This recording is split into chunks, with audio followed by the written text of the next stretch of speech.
I think I like one thing, that reservation in Indian Constitution was not given to the untouchables as a kind of charity.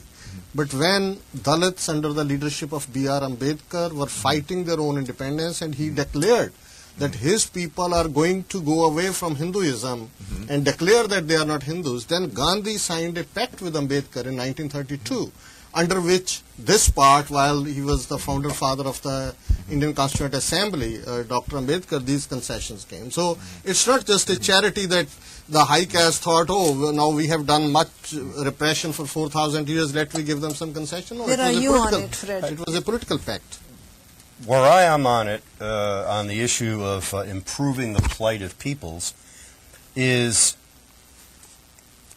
defining improvement first, and what we define as improvement may not necessarily be the same, and there may be threats and danger in any change, but change is what is needed if we have a common definition of what improvement is.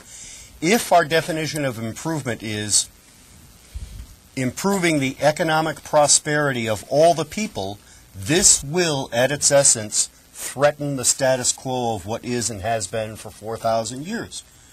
Because that improvement will be based on certain principles.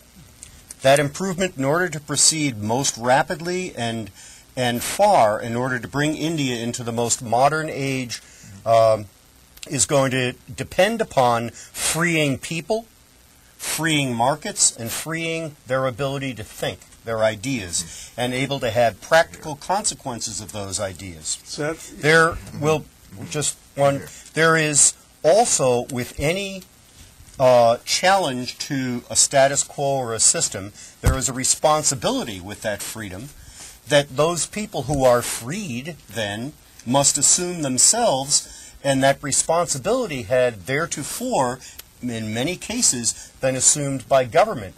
They must wean themselves off centralized control in order to most rapidly improve themselves and their condition.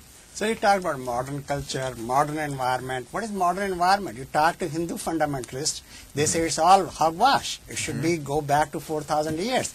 We had everything that you are talking about. So you can't change that mindset so easily. And you have to convince them that this modern, or whatever modern is better than what you had before. I think one point I'd like to make, that India's Prime Minister made a statement 2 weeks ago that caste system in India is worse than apartheid in South Africa.